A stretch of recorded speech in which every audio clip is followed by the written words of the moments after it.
Hello and welcome to today's seminar, Cambridge Central Asia Forum Seminar Series. The second talk in this series. We have our former student Yingfeng here and Professor Jojo Singh from the University of Sussex. They're going to be talking about fragmented policies, attenuated linkages, China's supply chain strategy and the development prospects for host countries. We changed the title a little bit. I'm delighted to have both Jojo and Yingfeng here. Professor Singh is a principal research fellow in global political economy at the School of Global Studies, University of Sussex. And Yingfeng is a postdoctoral research fellow at the University of Sussex, working with Professor Singh on the ERC-funded project Green Industrial Policy in the Age of Rare Metals. And this is it's called GRIP ARM, a trans-regional comparison of growth strategies in rare earth mining. So I'm going to hand over the floor to Yingfeng. The talk will be about 45-50 minutes, and then we'll open it up to Q&A. So hello and welcome to everybody. Jojo, do you want to? Hello, everyone. My pleasure to come back here to Cambridge again and give this talk. I will first invite my boss, the project investigator, to give an introduction of the project we're working on. Then I will introduce this article we are currently working on. Do you want to? Do I need to go there? Yes. Okay. Unfortunately. So it's here. Yeah, you speak. Okay. So hi everyone. I'm Jojo Singh. I'm the lead investigator for this 5-year project. We began this research back in 2021. And the focus is really looking at how critical raw materials are increasingly becoming an important development strategy for mineral producing countries. The approach of the project really is to look at it from a supply chain perspective. So we take into account the dynamics between mineral production and mineral consumption. The project is on its final year. We're really looking forward to receiving comments from you. The project covers, again, many aspects of the supply chain, from the raw materials extraction, production, refining, processing, all the way to the downstream industrial applications. In terms of our empirical work, we are doing research in Brazil, China, and Kazakhstan, and then Japan, Korea, and the European Union in terms of the consumption. Hand it back to you. Thank you, Jojo. And today we're talking mainly some data from the Kazakhstan package, and it kind of link up with the China package as well. Last year, I was doing field work in China on China's rare earths, critical mineral strategy. And this paper is more like the elaboration of my PhD work in combination with some current work we're doing now for Kazakhstan. And in this research, the main focus is on amid the geopolitical rivalry and the Western's efforts to decouple from the China supply chain. And we look at what is China's current supply chain strategy from Chinese view, and how does that affect the prospects for the developing countries that China's investment coming in, what kind this China supply chain strategy and China's investment in these countries affect the prospects for these countries to join the regional or the regional supply chain that is under change now. And we in this research, for the project, we're tracking different parts of the supply chain with a special focus on critical minerals. And in this article we're presenting, we assess how the China's renewable investment from the critical mineral to the renewable projects in Kazakhstan affect the chances for Kazakhstan to embed in the regional supply chain. And we communicate this through group of literatures. The first group of literature is on China's overseas renewable investment and the Green Belt and Road. The China has been perceived as an important source for global climate finance with China's leaders' commitment to stop building overseas coal power plants and getting more committed to kind of like greenize the overseas infrastructure projects and get committed to build more renewable projects in this sense, like China's renewable investment climate capital has been an important source for developing countries. And the current study focus on whether the green commitment, the commitment to green the BRI is whether it will be realized or it's just a greenwash reputation. And also there are some empirical studies on whether the host country's policy can be work or increase China's green investment inflow.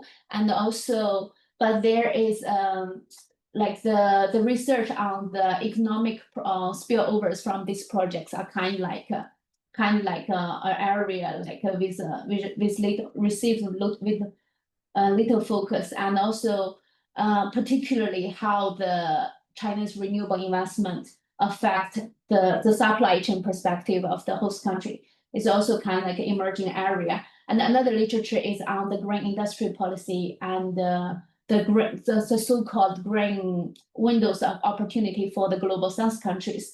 And the rationale of this strand of literature is the green industry policy serves for multiple purposes.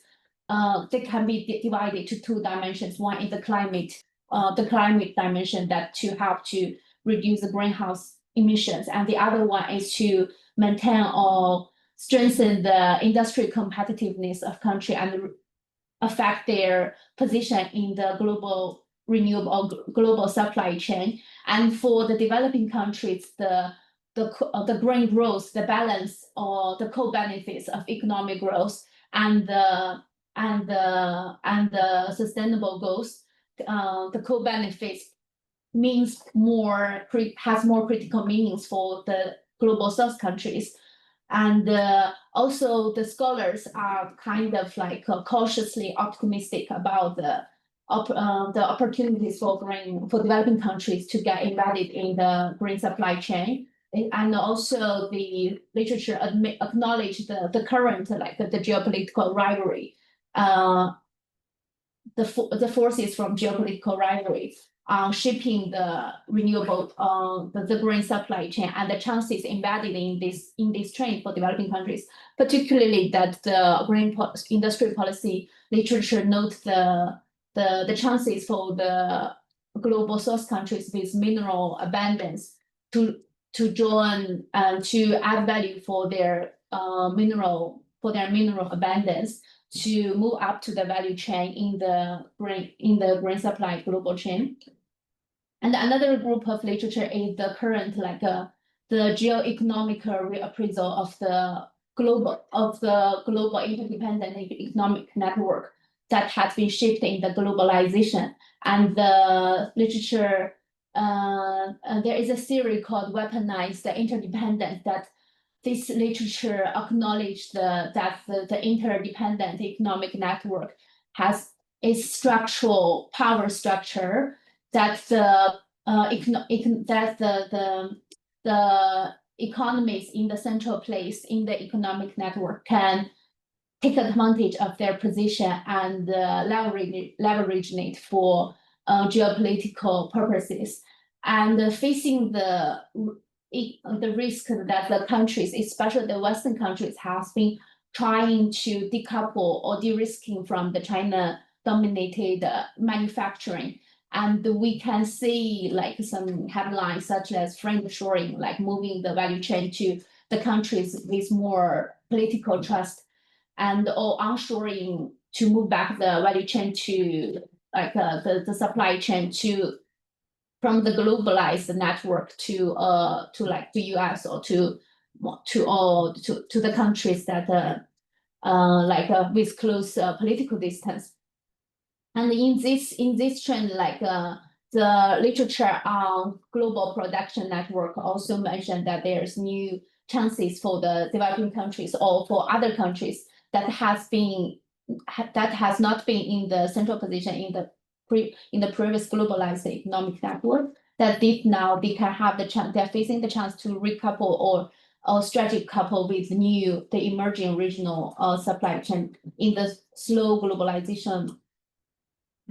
And in this, but this literature focus more on the Western's perspective to decouple from the China, and there has been lack of study from the China's perspective to see how China's supply chain strategy has changed in this circumstance.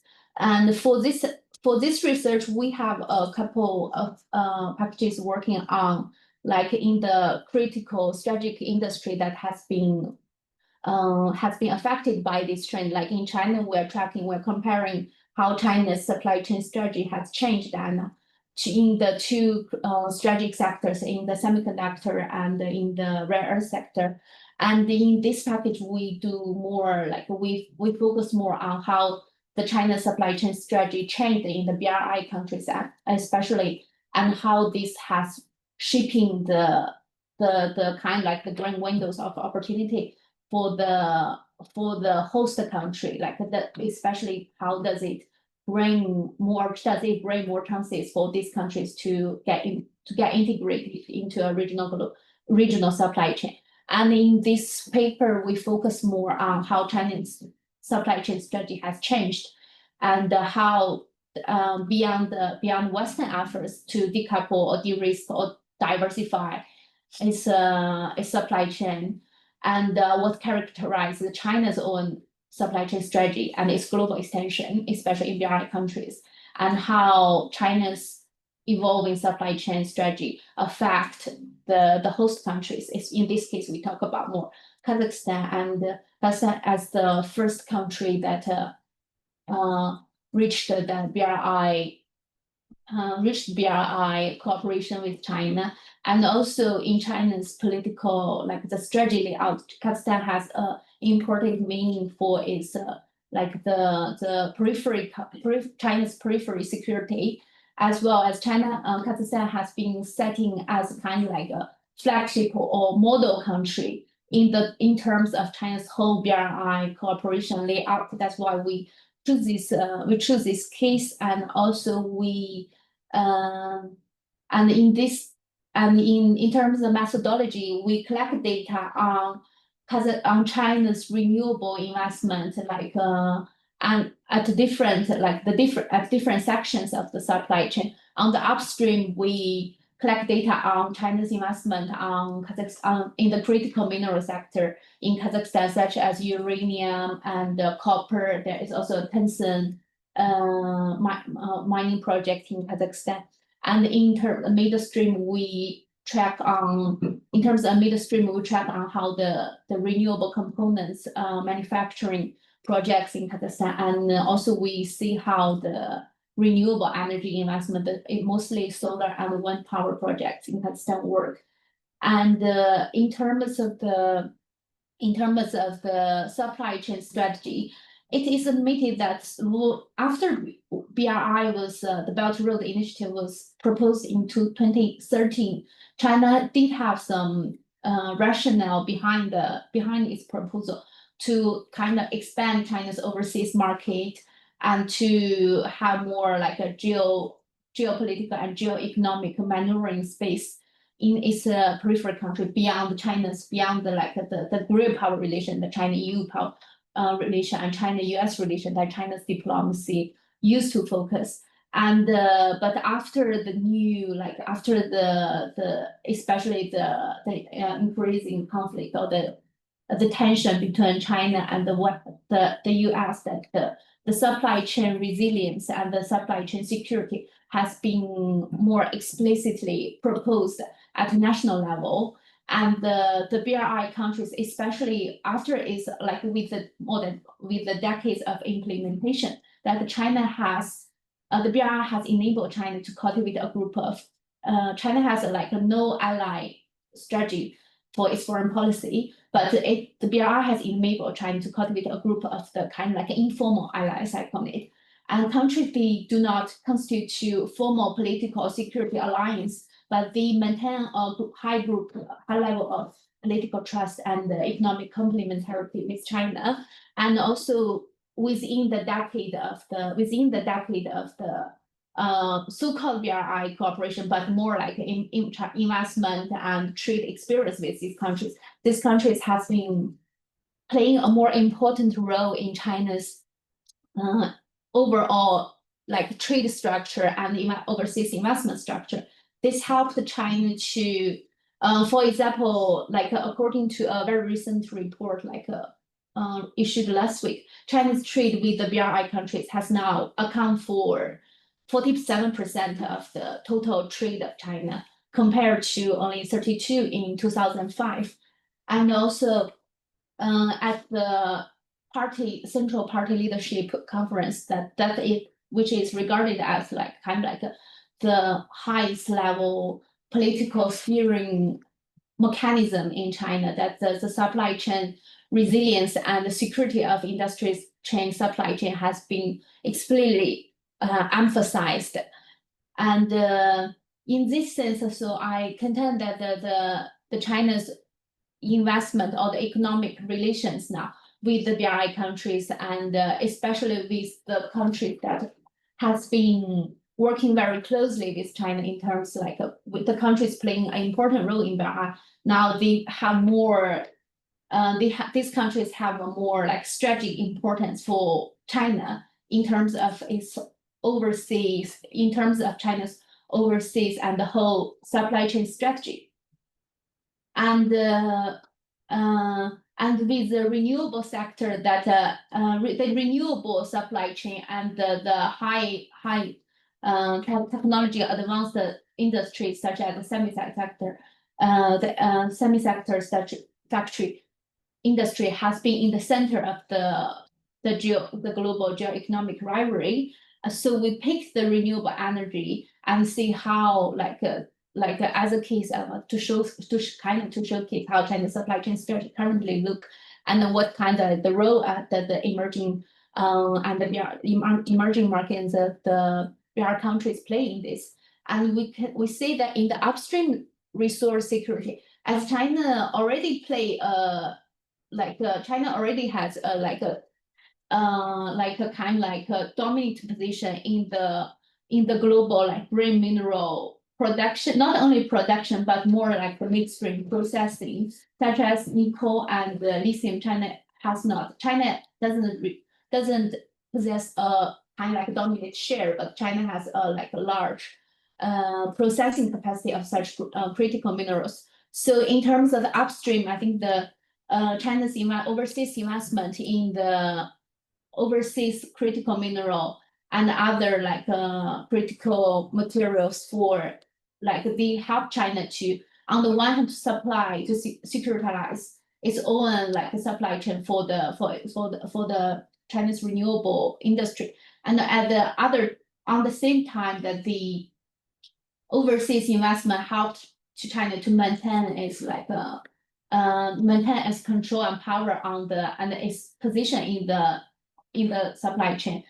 As we see in the rare earths case, when we're doing field work in China, we can see China like on the one hand, is the Western trying to expand the mining of the rare earths outside China to diversify its supply and to reduce the dependence on China. But at the same time, China is also exploring the overseas rare earth mining kind of like as its way to maintain its current like position and leverage and market power in the supply chain. And on the midstream, that we can see the China's renewable components manufacturers, they are moving and relocating some of their production outside China. I think the most notable case is China's solar and wind components factories in Southeast Asia. These factories help China to further build its comparative advantage by getting close, accessing the local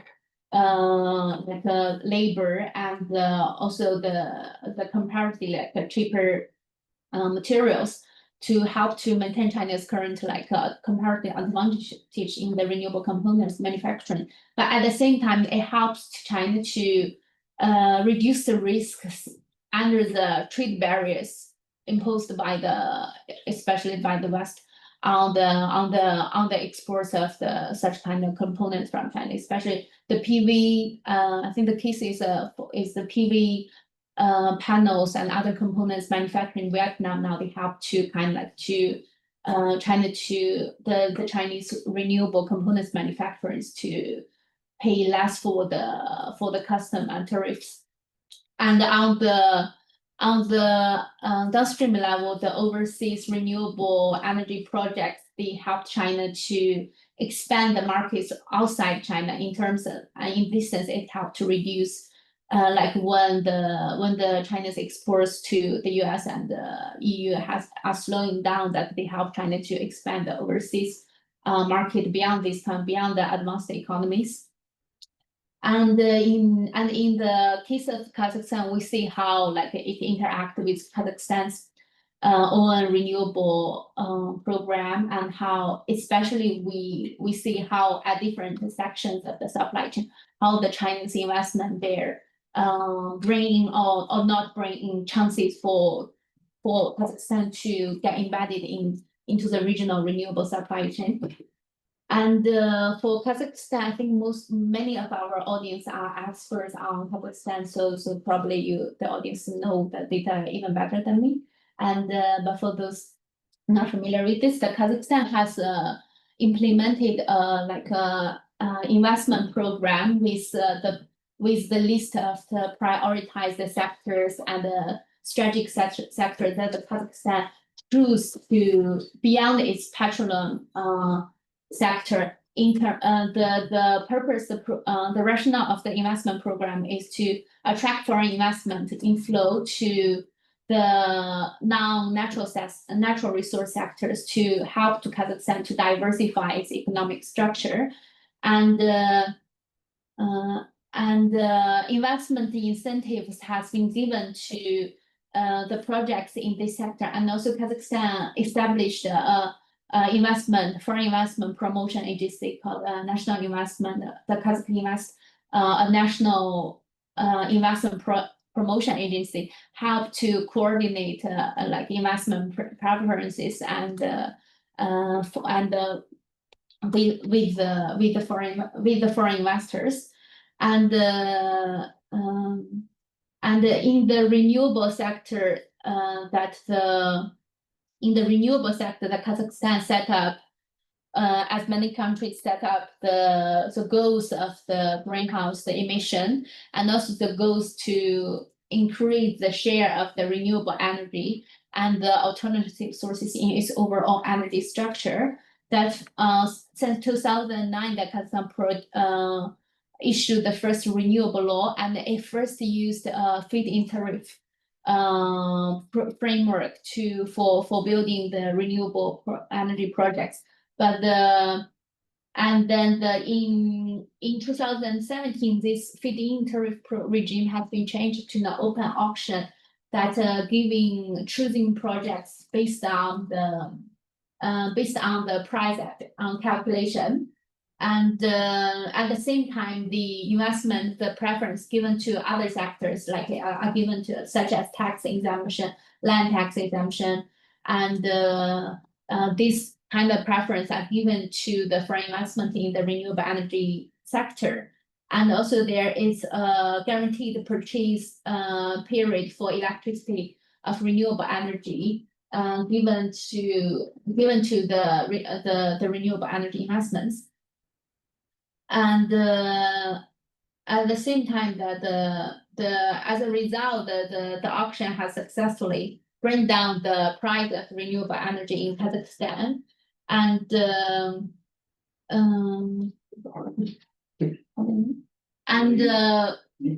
finish your argument. Okay, I will be very quick then. And then we track the 34 Chinese renewable energy projects in Kazakhstan as of April 2025. And we track how, like, because renewable energy project, the profits are generated more on the construction and the operation. We track how, like, we track the prospects to embed in the local supply chain from first the local, like the supplier information of these projects. We also track how, like, the renewable equipment components investment made by China in the market, and the result is that from the renewable energy projects, at least the data we have on the first tier, the key components such as the wind turbines and the solar converters and the solar panels, they are mainly, I think they are all supplied by the Chinese suppliers instead of the local suppliers. And one reason is that because the Kazakhstan use a price-driven auction system, so it attracts most of the investors now. Most of the investors now in the Kazakhstan market is the China's renewable manufacturers. They are bidding the renewable projects in Kazakhstan, not the power like power, because they have the control of the supply chain. They can reduce the cost in terms of that. So this renewable Chinese renewable manufacturer, they can provide the lowest price, and this has making Chinese investors now as the leading investor in Kazakhstan's renewable market. And also another reason is Kazakhstan, like in terms of the auction and in terms of investment preference, the Kazakhstan has given customer free for the import of the renewable components and with the very close logistic distance and the logistic cost between China, Kazakhstan. This has encouraged the Chinese components to come in. But so in terms of the spillover from the renewable energy projects, we see there is a very little space for the Kazakhstan's suppliers participated in the established projects. But I think there is but there are some new emerging prospects that the China's renewable with the establish of the renewable market in Pakistan, although also the China's renewable equipment components investors, they show their interest in building, and there are 3 proposals now on the desk to build joint ventures for renewable components in Kazakhstan. And on the upstream level, we in one project that on the alternative sources, in the renewable, the alternative sources supply chain, that we can see that China built a joint venture with Kazatomprom on the uranium mining, and at the same time nuclear fuel assembly in Kazakhstan, and the construction of the plant has finished and now it's under operation. And with this project, the joint venture, the Chinese stakeholder has given Kazakhstan a 20-year guaranteed purchase contract to export the products from this assembly to China. So in this sense, I think that this kind of showcase project that in the processing and the manufacturing of critical mineral exploration and the material manufacturing, this has given us the opportunity to get more embedded in the global, not the regional supply of the alternative source. And so I will stop here. And so the conclusion is that from the renewable energy projects, we see currently there is little evidence showing that the local manufacturer from Kazakhstan to receive the kind of the backward linkage from the Chinese renewable investment there. But there is prospects showing that in the critical mineral sector that the Chinese investments help Kazakhstan join the regional supply chain. And another like emerging area is the China's renewable components investment now in Kazakhstan. They are a new area, but they have a large chance to in the future for Kazakhstan to join to build a multi-layer regional supply chain. And I will stop here. And I think in the future we might have more research working on the different linking up the different sections of the supply chain. Now from the clean mineral to renewable energy investment components, and also on the further end application side, there are some EV automotive projects on the negotiation table. So that can also be a emerging area for this assessment. So I will stop here, and any of your questions, comments will be welcome. Thank you. I stop here. You can stop sharing, but can you select the camera to be that so we can see the people there can see the room. Oh. Can we go for this video? Does take me up, yeah? Can you? Give us a second. Yeah, I'm checking there.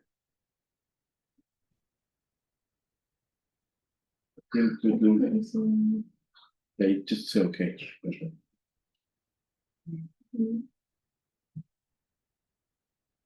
It's just blurred. What they can't see, what can they not see? It's blurred. I can see you.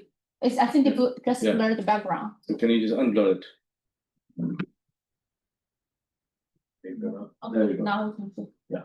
So now you can probably sit there. No. Yeah, share it. Should I leave laptop here? No, share your screen.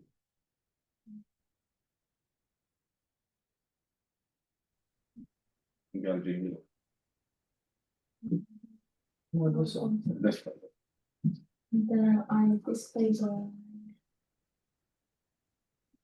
Do I display the? You were there and then Just go into. There's nothing going on there. Yeah, you can close your PowerPoint. Closing? Yeah, close PowerPoint. Then I don't need to. I can stop share. No, We need to share the screen. Screen, yeah. The.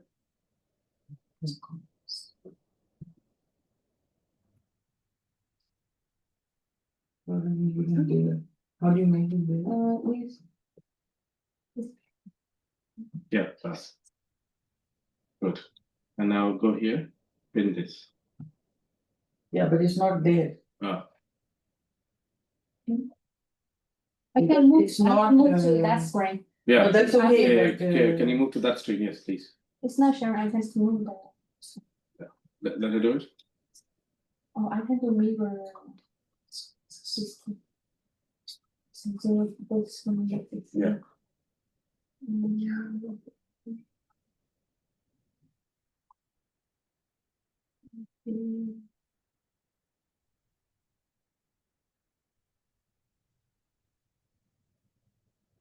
Now, we see your screen now. Yeah. No, we don't see. We're here. There, that one. This one. Now make it bigger, yeah. You have to make this one bigger. No, that's this one. She's just cleaning up.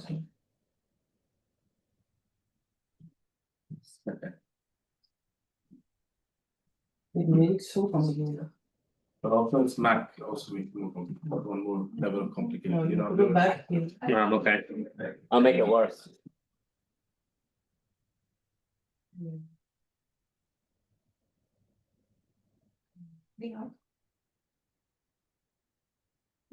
No. There's nothing The other there. one, the other one. Which one?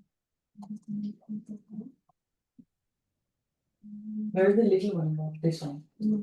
Okay. You guys. Yeah, okay, it's there. All right. Finally. Okay, so the floor is open for questions and answers and comments. So we'll start in the room as we always do, and then we'll go on to Zoom. Anybody in the classroom wants to ask any questions? a question. Yeah, go ahead. Hi, thank you very much for this very informative talk. I'm a social anthropologist and work on the Chinese mining investment and labor in Mongolia. So this is a very familiar topic, but I still find it very helpful to learn more about the policy and industry side of analysis. And my question bears some anthropological marks as well. Because if you consider the net economic outcome of mining investment, it's usually positive from a nation state level, right? But then if you break it down to the more local provincial levels, then opinions might vary. And often social and environmental impacts are considered externalities, often taken into the accounting of mining impact. So I wonder if you could tell us a bit more about the domestic conversations around this in Kazakhstan, how people, especially in the extractive areas, talk about the impact of Chinese investment. Okay, it's a very interesting angle that to be honest, most of my fieldwork has been done on the national level in the big cities. So it's kind of like a picture that we missed from the fieldwork in Kazakhstan. And but from the I'm happy to share some like the national and subnational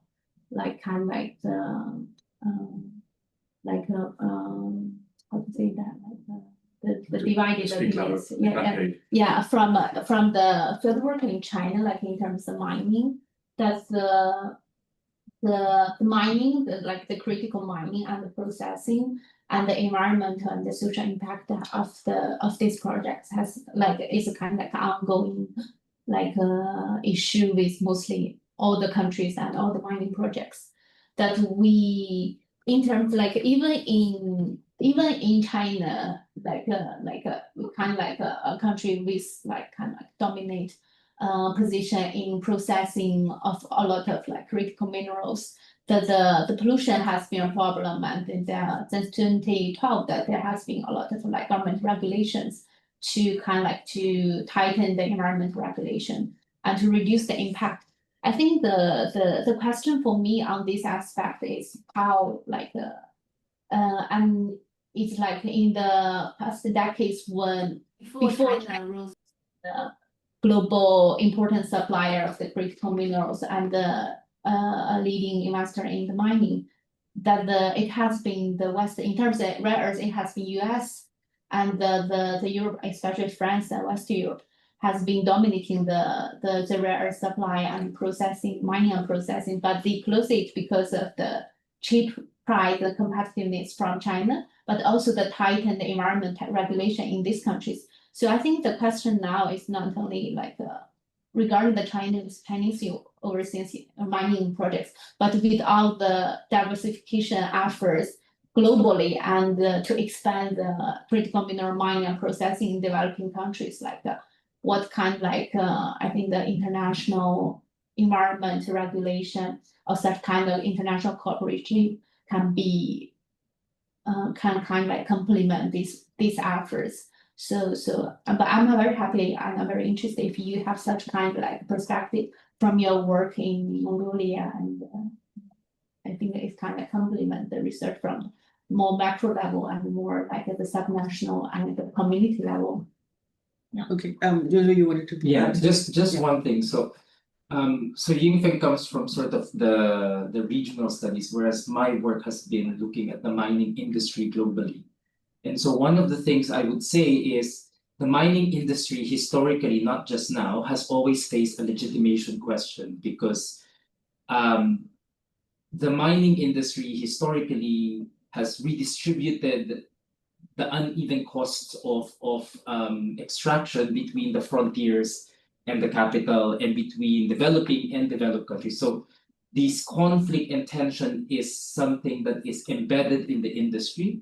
A lot of the global initiatives to make mining sustainable, responsible, green, all of this is driven by this fundamental tension between countries and within countries in terms of how do we reduce and mitigate the impact of such a very important and necessary industry, but also highly uneven and highly disproportionate in terms of impact, in terms of self-regulation. It is also the most self-regulated industry. There is no treaty that allows us to say that when there's a certain level of mineral extraction or environmental cost, there has to be a compensation. So we don't have a global governance system or an architecture that allows us to redistribute some of these environmental costs and benefits. So I think this is a fundamental challenge, and the future of critical minerals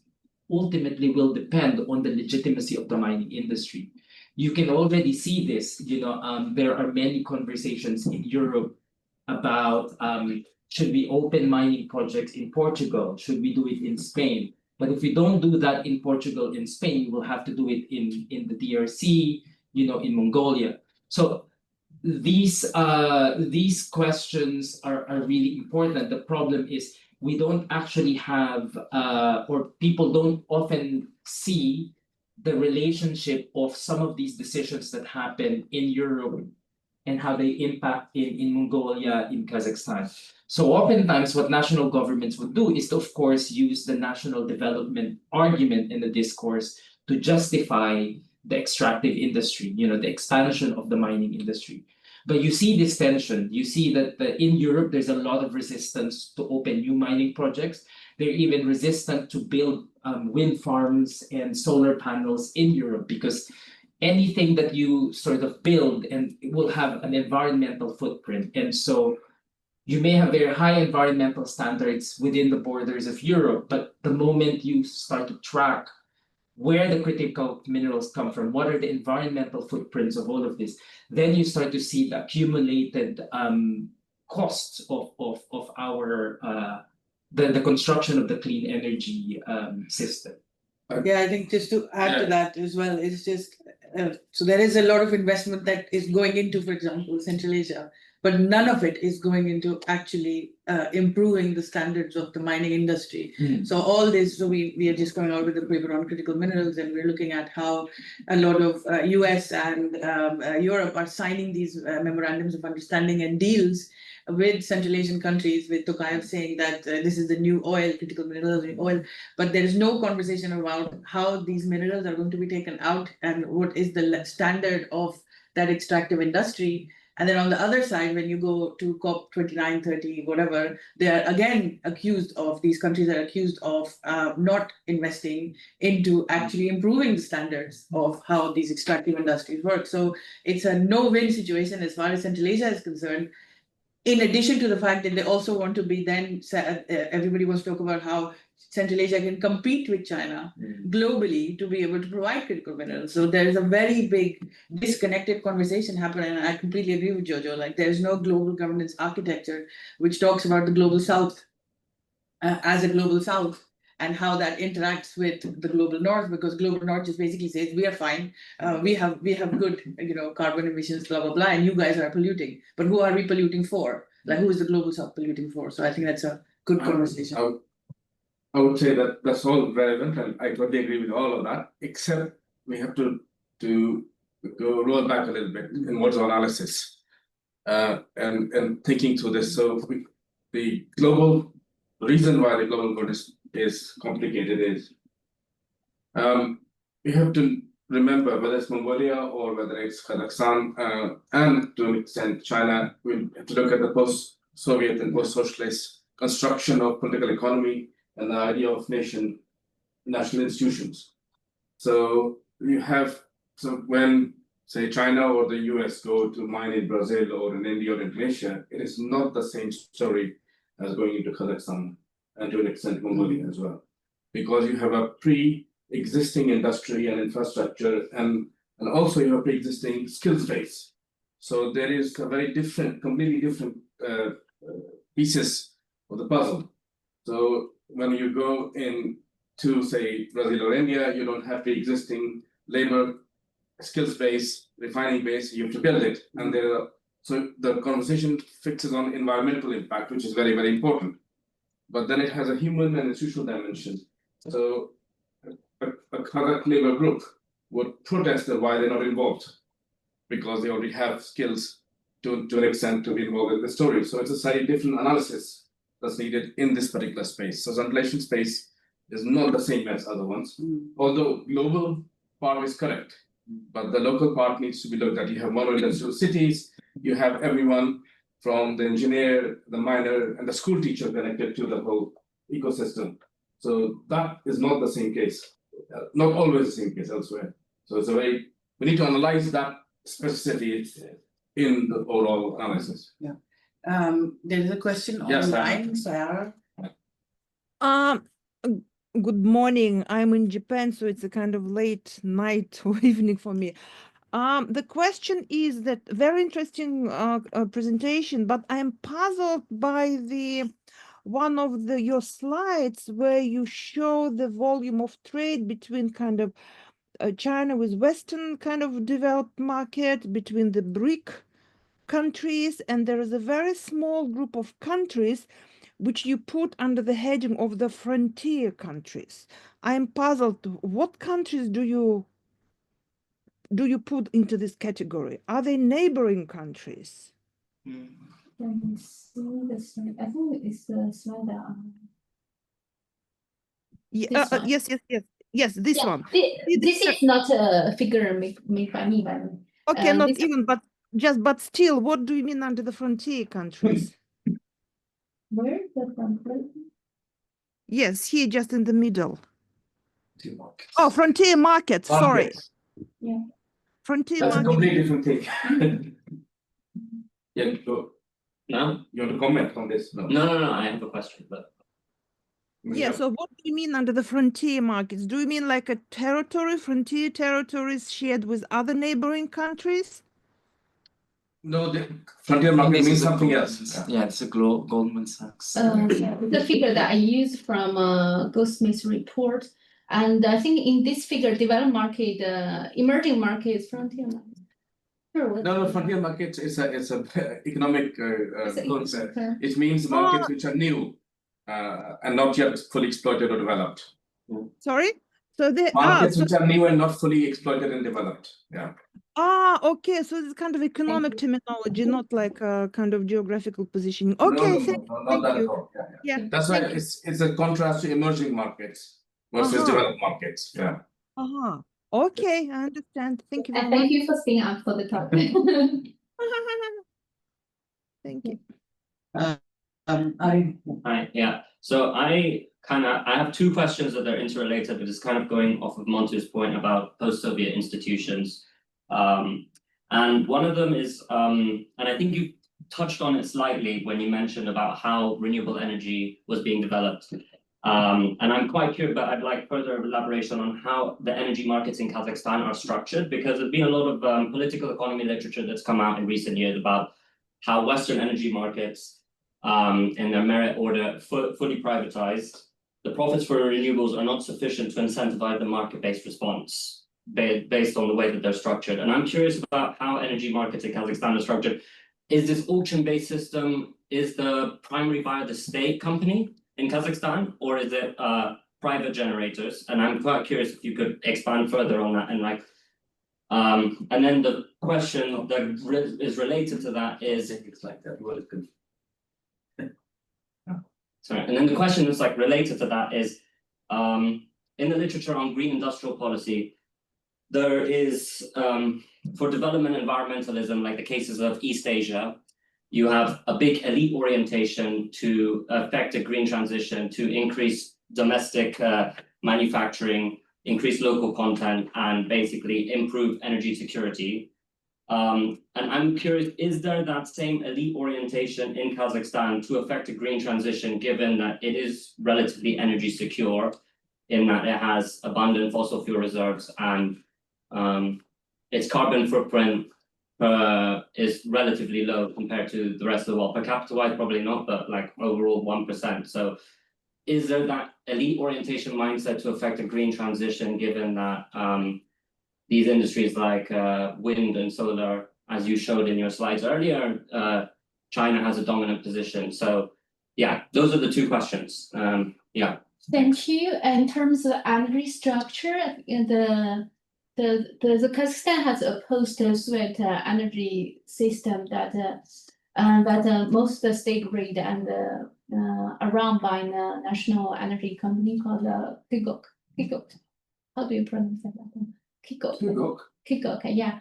And also the main problem of it, like the overall the energy structure are dominated by the thermal power plant, especially the coal plant, especially in the northern part.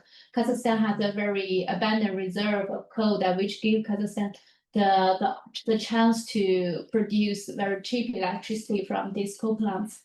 And it's a very interesting thing that like the term like the mining of the like Bitcoins and like a lot of them set up in northern Kazakhstan because it's kind of like a very energy like intensive activities.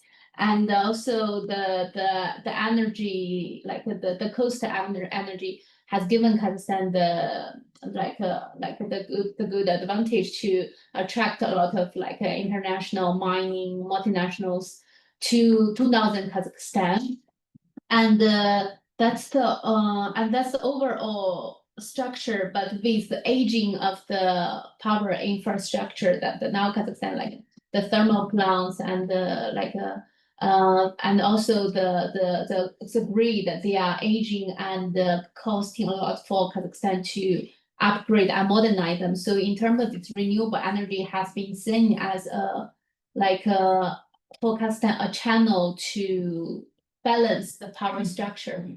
And also like Kazakhstan fits a kind of the northern gap that the southern Kazakhstan is more populated and and more energy consume more energy, but the production is more concentrated in the northern Kazakhstan. So kind of like the renewable energy has also been seen kind of like a solution to balance the geographical division of the power in Kazakhstan. And in terms of the elite and the interest groups, I think the developmental environmentalism, mainly based on East Asian experience, give a kind of gain the experience and the theoretical insights on the East Asian experience on incorporating the renewable energy and the green transition into the national industrialization plan with the state with the government level national steering and the industrialization, and also in South Korea with the embeddedness between the state and the big business groups. This help the government to invest in green technologies, green innovations, and develop the green industrialization sector. And this is different from the market creation and the government subsidy in EU to develop the renewable energy industry. But in Kazakhstan and also in most of the global South countries, facing the attracting foreign investment as well as the climate capital for multinationals is to develop the green industrialization, and the green industries differs from the national driven investment in the green technologies. And in Kazakhstan, I think I haven't touched about the interest group conflicts in terms of promoting the renewable energy, but there is clear a big interest group from the fossil fuel. This is quite common in most of the fossil fuel abundant countries, that when the renewable energy are promoted, that there is backup or there is oppositions, and from the established fossil fuel interest group. So I think there is also a theory called policy sequencing in the sustainable policy area, that the countries can build renewable energy, do the easy steps first to build the winning coalition supporting the renewable energy and decarbonization, to build in terms of promoting to kind of reduce the political resistance for green transition? I add a little bit to that. You have to also remember again the same thing. The post-Soviet transition is an important underlying ghost here as well. So the two things: one is technical, one is aspirational. So technical is that the grid becomes both old and disconnected. So you need off-grid solutions, and renewables slot in very easily into the story. Where the second thing is that you're a new country and you want to be tech savvy, and this also delivers on that front very easily. So those are the two kind of if you think in terms of driving the public concept of green is coming largely from that, and underneath is that the big ghost of abundance of the fossil fuels, and that starts to show up again and again. So very recently, like literally 10 days ago, after the General Assembly story, the region's response, especially from Kazakhstan, was particularly interesting, where some of the leaders came back and said that this whole green thing is a fraud. And I saw, and other words were said around the fact that how COP29 was the place they visited, and this global fraud being developed as a green story, and was said by a very high level in many of the regional countries. So that's the other lobby coming up. So one group is talking. So the same office delivers this snazzy green transition as part of the tech savviness. On the other side, they have to show in the current resources. But at the same time, there is a bit of Trump angle to this story, which we still trying to understand what that means as we go forward. But sorry, there were other points to be made. Just like two things. One is, I think it's one of the key components of green industrialization in East Asia. It has to do with the high demand for energy, and the complete absence of existing energy sources. So that, I think, is what drives green industrialization. It's not. I mean, they want to present, Korea to be. They want green because of the climate diplomacy. It isn't. Green industrialization in Asia is very much about securing the energy resources that are needed in order for them to increase the gap between East Asian countries and the rest of the world. So we're actually seeing a highly competitive industrial policy. There's a whole subsidies race that is taking place between Korea, Japan, and China, even Taiwan. The sectoral priorities that are being set, these are building on existing comparative advantage, making sure that they develop the new generations of semiconductors, new generations of batteries, EV cars. And also, once that technology is secured for these countries, then they export it to the world. So there's a very export-oriented logic to the green industrialization strategies across Asia. And I think that makes it very, very difficult to have that comparison with other countries in the region. But then the other point that Montu's pointing out is there's also a very different dilemma for green industrialization for oil producers, because you're actually having to give up your long-term source of rent. And so the challenge is industrial policy generally is inherently redistributive. You have to choose winners and losers. How do you choose a new winner if your existing winner will refuse any kind of shift in the market, in the structure of the economy, because you're extremely dependent on oil and gas? The shift that might be possible to take place is from oil and gas to mining, but that's not a substantial shift. You're still reliant on external rents funded by big companies, in order to generate more rents that can pay for everything else. So the story of East Asia is difficult to replicate, partly because manufacturing doesn't come in as a major winning industry for many countries. And then second point is that in East Asia, there is a comparative advantage in mining. So a good example is Vietnam. Vietnam is now one of the leading producers of components of wind turbine and other components of clean energy technology. That's because Vietnam is strategically located in East and Southeast Asia. It draws from the sources from China and then exports to the US. And so it has a manufacturing capacity that can then be utilized as a way to push for green industrialization. So I think that we really need to think about like what are the conditions of green industrialization on the region, because if you don't take that into account, then we kind of slip into this oftentimes a misreading of what's happening in East Asia versus, let's say, in Europe or in Central Asia. And the export part is quite important, both in terms of raw materials and manufactured good. If you're a maritime country like Vietnam versus Uzbekistan, that doesn't apply 90% of those. We can't think in those terms.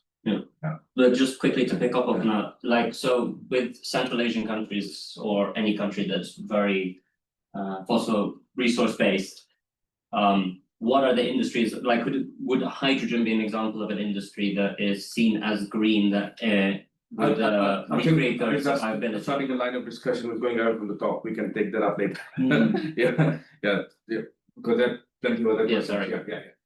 I think there were questions on the chat. There are 3 of them. Yeah. So why don't you get 3 questions and continue? Yeah. Okay, also You can leave. So how applicable is the Chinese renewable investment model to other Asian countries or Astan countries? Stan countries.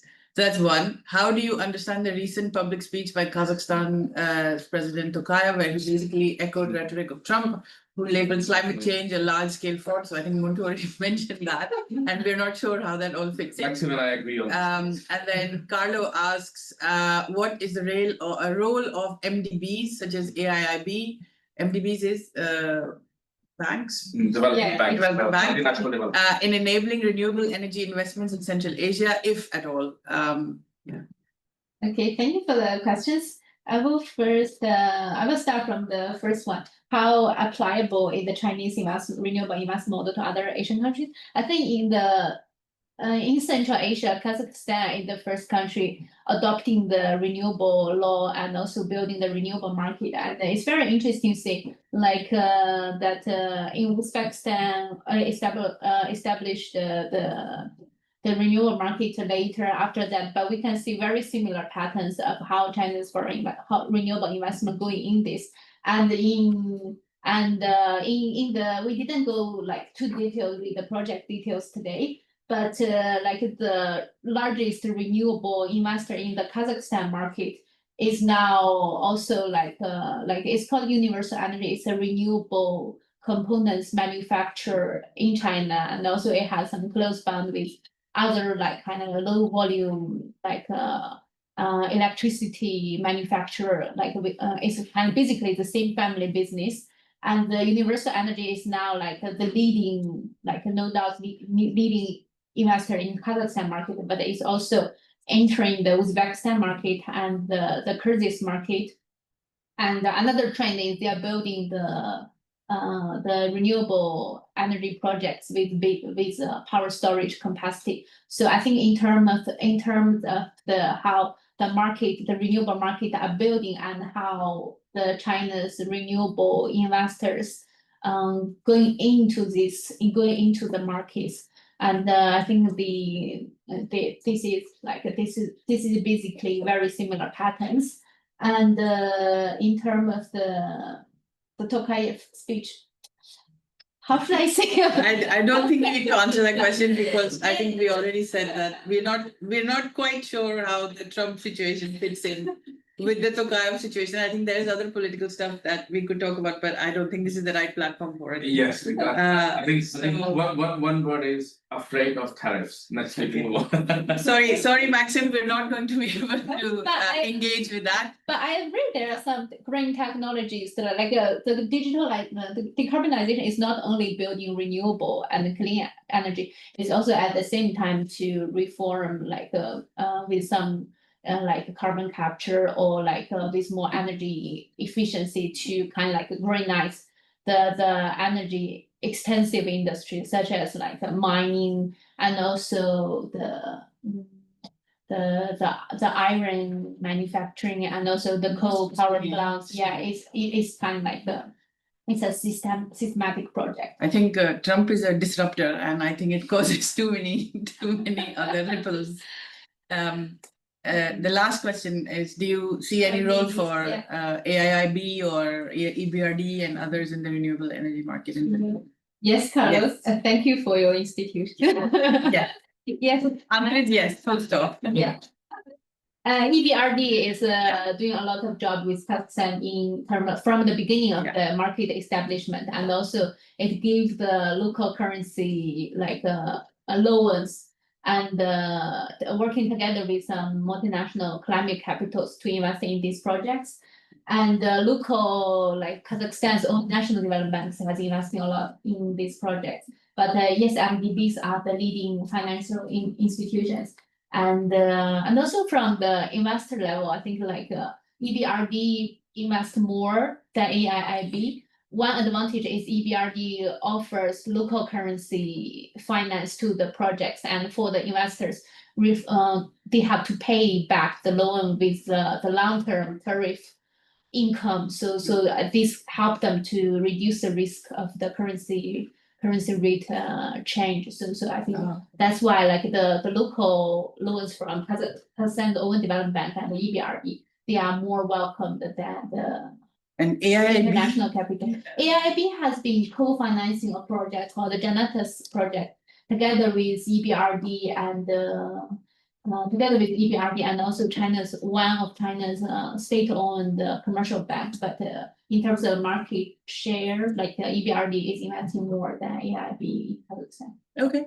I can just add just a little bit to Yingfeng's thing about the so another thing that it's our thing. We've been talking to a variety of different let's say decision makers and actors in China and AIIB related institutions to see what can be done while investing in Uzbekistan and Kazakhstan's rare earth refining capability. So the idea that how it's kind of going, starting with Yingfeng and Jojo said that how globally we don't ask the question that why China is in this position, this dominant position, that somehow it asserted from others, as opposed to the fact that how people dump their dirty job on China and then eventually they find themselves trapped. So to reversing the trend, and it's partly political and partly developmental, that can China now come out and help other countries to expand their capability in doing so, especially where it's a low-hanging fruit, being Central Asia, where the capacity used to be. Obviously, it was there in the US and Australia as well, but this is in the neighborhood. It's much easier to do. So the AIBs of the world, rather than the EBRDs of the world, are going to be more interested in this kind of a project for other geopolitical reasons. So this is an ongoing discussion at the moment. You had a question first.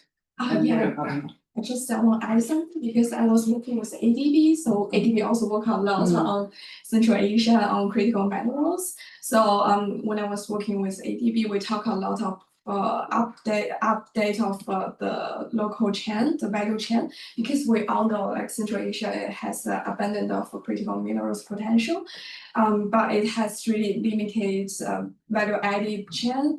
So we are trying to attract more investment on not only mineral extraction but also processing. And we are trying to learn good practice from other regions like ASEAN, lithium triangle in Latin America, and also other area. So my question is about, because you topic mainly focus on China's strategy. So my question is related to China. So as I know, like China has an action plan for green technology development in Central Asia to help training on is helping on technical and vocational training in mining industrials. But how about others? China's investment or engagement?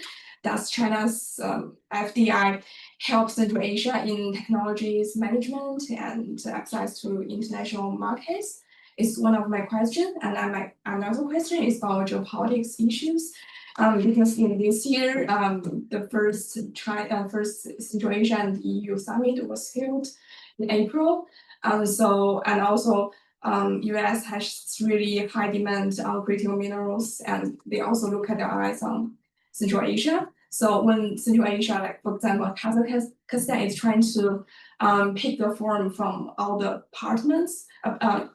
So do they have preference, like, or what they choose to cover firstly, or how could they choose the coverage form? Okay, thank you for the comments and also the questions. This question. No,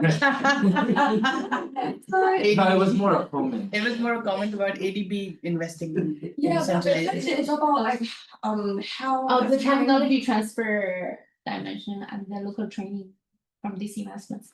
Yeah, like how does China help Central Asia in updating value chain? Is the first Okay. question. Okay, I think from this, this presentation has been trying to give one answer to it from kind of like the investments, local procurement, and also how whether it helps to build the local like renewable components manufacturing capacity when it's like and from the project there are also kind of like other forms of technology transfer from the. For example, most of the renewable projects, they are joint ventures, although China is major stakeholder, but joint venture. Theoretically, in principle, joint venture can be more like compared to like the sole stakeholder as foreign investors, that they have more to transfer more management expertise. And also there are like trainings for the staff in the projects, and also the provide jobs. Most of the projects, the hire the local staff for the operation and maintenance of the projects after a finished construction. And but in terms of backward linkage, as we discussed from the project there, I think there is very little evidence, at least for the first tier critical components. The local procurement has been very limited. And the second question in terms of like Kazakhstan, we didn't mention Kazakhstan's multi-vector diplomacy or economic diplomacy here, but in terms of critical mineral, I think I should know that China is not the largest mining like investor in terms of mining in Kazakhstan. Even in the uranium processing and the nuclear fuel construction case we mentioned, the broader picture is that this is the first time that China acquired like shares in Kazakhstan's uranium mines. And if you check the joint venture, the overall investment picture of the uranium mine in Kazakhstan is actually the Russian dominate like most of the such as Kazakhstan and foreign joint ventures. Russia is the largest investor, and China has now. From what I know, there are some projects in copper processing and in tungsten, and but overall China is not as prominent as the general view think that has a very big presence in Kazakhstan critical mines, and indeed that the U.S. and Europe has also approached Kazakhstan to discuss the potentials for critical mineral mining. But I think what should be checked later is like first is whether this kind of like because the US and the EU has been talking in conversation with Latin America, Africa, and Green Island, like to see the potential and the feasibility of such kind of mining projects. And also for Kazakhstan, I think it's also kind of like balancing and checking what are the prospects for these projects. And also, especially in terms of the mining technology and the processing technology, like Kazakhstan need to pick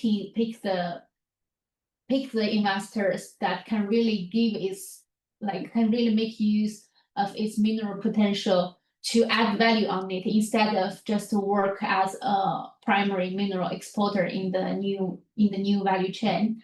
I think that's one thing, and yeah, I think that also addressed the answer that Ilse mentioned in the chat. She mentioned about the. Looked at whether the Trump administration poses a threat to the trajectory of Chinese investments in the country. Yeah. Okay. Other men, yeah, sorry. Yeah, thank you very much. It was a very nice talk. I really like your observations. And you said that you have basically observed similarity in the pattern when it comes to Chinese renewable energy investment in Kazakhstan, and you mentioned Uzbekistan. Can you clarify what's the similarity? And also, I'm really curious about the prioritization logic of Chinese government when it comes to investment in Central Asian countries, how they can choose. Was it one of the main reasons? I mean, in Kazakhstan's case, that they they already had the regulatory framework for that. Was it the only? You mean the rationale of picking the which country to invest Yes, in? how they prioritize the places to choose. Okay, the first question on the similarity, I think the main, because I didn't track the investment projects in Uzbekistan, the Kyrgyzstan, but I have following the updates on it. I think the main similarity I observed it's the same investor with the same local collaborator that has been rising to be the main China renewable investor in Uzbekistan and Kyrgyzstan, but they started and get experience in Kazakhstan market first. And in terms of the rationale of choosing the investment destination, I think overall the renewable policy is one of the reasons. And I think it's important to clarify that it's not the government to choose it's not the Chinese government to choose the investment destination. It's mainly the investors, they choose to invest in these markets themselves, especially the renewable. Can you maybe clarify what you mean by investor? Oh yeah, the investor here, most of the Chinese investor in the renewable market of Kazakhstan are private investors. They are not, and also this differs from the literature of on China's overseas renewable investment, because the literature think first the hydropower plants are the main are where the main Chinese renewable investment flow in, and also hydropower in China, they have a different structure from solar and wind. The hydropower plants in China are mostly state owned, and but in terms of solar and wind power plants in Kazakhstan, 90% of them are wind and solar private firms, and most of them are the wind and solar component manufacturers. They have the cost advantage, help them to gain the auction. And in one interview, when I interviewed one of the China's state-owned renewable investor, they said Kazakhstan market is really competitive for them, and Kazakhstan in that sense, Kazakhstan is not that many. It's not that company's main focus. As SUEs are more active in investing in the more less matured market, and they also have more backup from China policy banks and even the government level negotiations on the projects. So I think so in that sense, I think it's not the government to choose picking the destination. Let me for the clarification purposes, you want to say that investment destinations by the private sector in China, the purpose of choosing the places is not aligned with the geopolitical, aims of the Chinese government overall? Well, I'm not making that statement. I mean that it's not like a government command the enterprise to. So there's no invest strategy. The Chinese government doesn't say that these are our priority countries, and then the private investors get to choose from them. Yeah. So it's a slightly different. They might be aligned, but they are not aligned because the Chinese government is telling those guys that this is what you have to do. Yeah, so it's not micromanagement. Yeah. The point is that the general policy, but of support. But what I think I would clarify from Yingfeng's point of view is that so we have the private and varied actors from China, but at the level of Kazakhstan, Uzbekistan is usually the same agency, which is our ministry receiving it. So that's the similarity in that sense. Please, sorry. Just one point. So one way to disaggregate or to unpack that question is you have to do a study of looking at the patterns of investment of very specific Chinese companies. So I've done one work where I looked at Singh mining, and then so the thing about Chinese companies is once they go global, you can practically put a map, and then you can have like a timeline of when they went to where, and you can pretty much see the pattern in terms of how the Chinese company is moving from one space to another. So what kind of acquisitions? But of course, this does require a much more tedious and more careful look, because how do you know that there is a strategy behind it? So actually, I think your question makes a presumption that there is a strategy, and that's actually something that you have to empirically show. Because so in the case of Zijin Mining, they were investing in Serbia, they were investing in Peru. And so then you have to ask, what is the logic behind this? And I don't think it's because the Chinese government is both in Peru and in Serbia. They may happen to have a relationship because the way Chinese finance works is that they would support and provide financial support, and all kinds of all these industrial policy instruments is available both for public and private enterprises in China. And they would move in that direction. So it would appear that there is a coordination between them. But I think it's much harder to show that there's intent in terms of where the Chinese government is, the Chinese enterprise would follow. The second point is this is not a specifically Chinese strategy. The Japanese and the Koreans were always doing this. The Koreans went to Kazakhstan in an oil and gas investment because the Korean government wanted to secure oil and gas investments in different parts of the world. And this is part of the risk reduction strategy of companies. Because if you have no guarantee, in mining in particular, and in big clean energy projects, the level of investment risk is much higher compared to, let's say, manufacturing. So because it's very high, you need some kind of risk reduction strategy for that. In the East Asian model, the risk reduction comes through this very closely, tightly coordinated movement between capital and the state. So there's a lot of studies that have shown this type of relationship between them. But I think it's really wrong to assume that one leads the other. I think that's it's the same with the US and the oil industry. It's a complete, yes, if the US is there, then obviously it's going to be easier for a international company, US or European, to hang out there and do business. But it's not like the US was telling its companies to go and set up business in Saudi Arabia. It's just that, well, we're there and we can help. But so it's a correlation versus causation.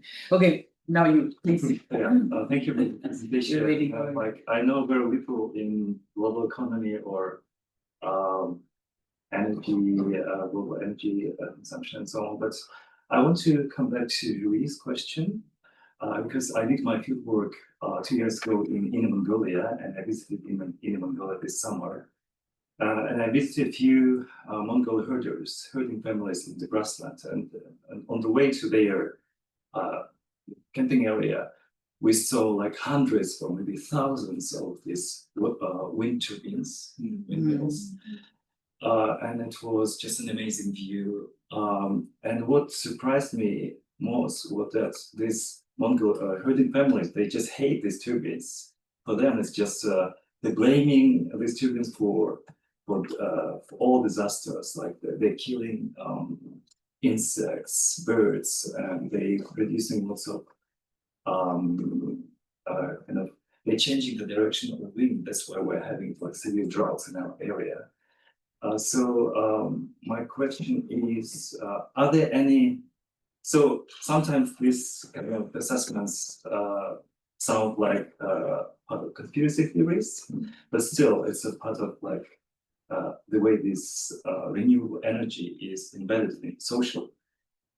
So my question is is there any kind of assessment of local social risks or kind of consultation, or work with social costs included into this, in place in these very nice, beautiful diagrams? Is there any place for that at all? And yeah, so this is my question. If it's if I express myself well.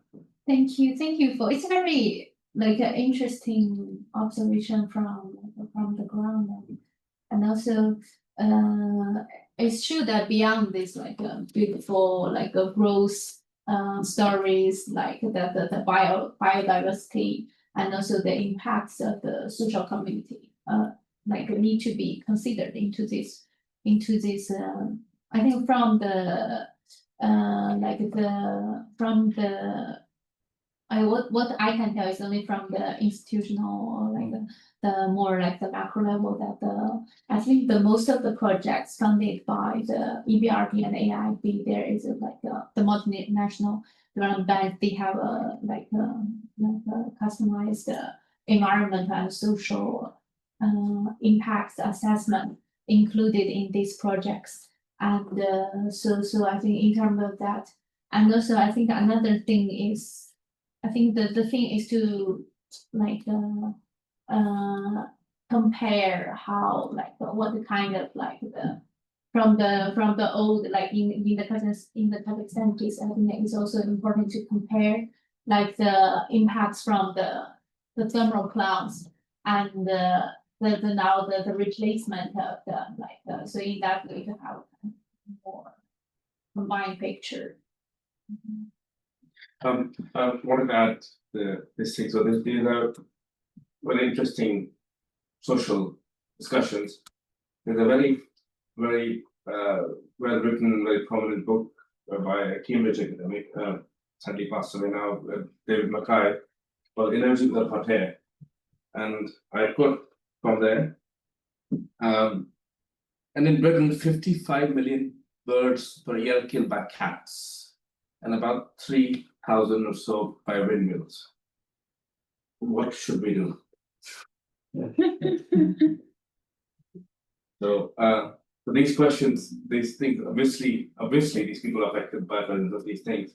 The question is, are we going to have more thermal power plants, less birds, more cats, or the equation? The social construction needs to take a bigger picture. Just not simply, it gets caught up in just listening to the voice of the oppressed, which is absolutely valid. But we need to look at how does amplify into bigger development prospects. Maybe the discussion. Islamisation is problem. But maybe the discussion also needs to be what actually the state can provide alternatively, which is actually where the problem lies.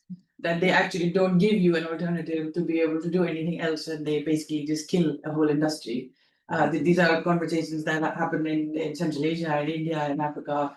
We're going to do an event in Wilson College on COP30 where we're going to talk to some indigenous people in the Amazon as well. But the question is, if you stop cutting the Amazon forest, then what does Brazil actually rely on in terms of supply? So it's a global conversation and a local conversation, and then it is about the really small communities. So there is a lot about social service or social services delivery, which the state is unable to do, and actually that's where I would say a lot of the conversation needs to happen. Not that it shouldn't happen. It just belongs somewhere else. The growth models cannot accommodate that, but the state needs to accommodate it. It goes also partly to Jojo's point about winners and losers. Yeah. The mining industry has always been problematic, and so how do you weigh the pros and cons, and it's a very, I mean, and it ends up being a very philosophical question. It's like that clam question, you see one person that whole philosophical question that you can also clam or the solar panels and I mean we as scientists have answers to many of these things, but nobody's listening. Yeah. Okay, so there are lots of questions online, but I don't think we have time to deal with all of them. We have maybe one potentially can be answered. We answered all of them. I think there was, Maxim had because we had talked about his question. He had basically said that he was asking this question because Maxim is the one who asked the question about the US and sorry, Tokay was saying that this is all a scam. That basically his real question is that like is it going to confuse the investors and hopefully the country is not going to change its net zero strategy. I think the answer is yes and no, it will and it won't. So hopefully the right people will win this situation. If you go down, Yingfeng, there, stop. Aki's thing, I think that's a question that can be answered if people have that. Akshay's question. Yeah.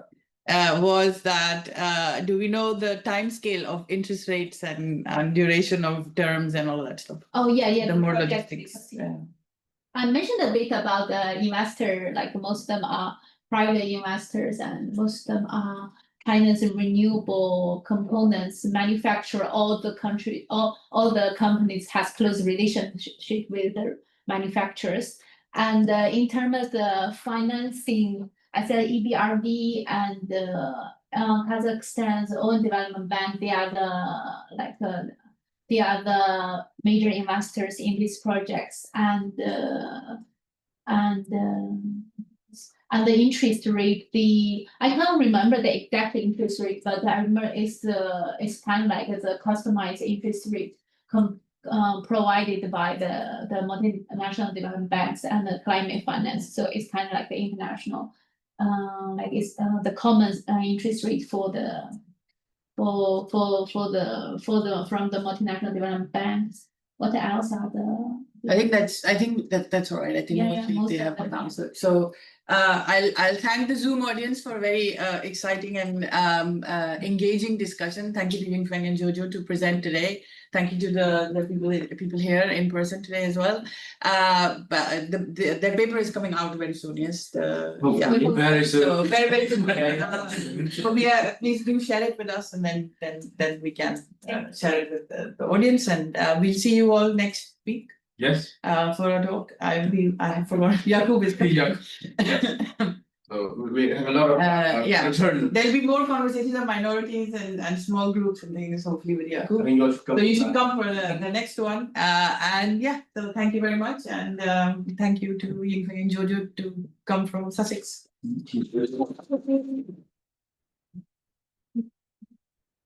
Yes, Carlo, we'll see you somewhere soon, I hope.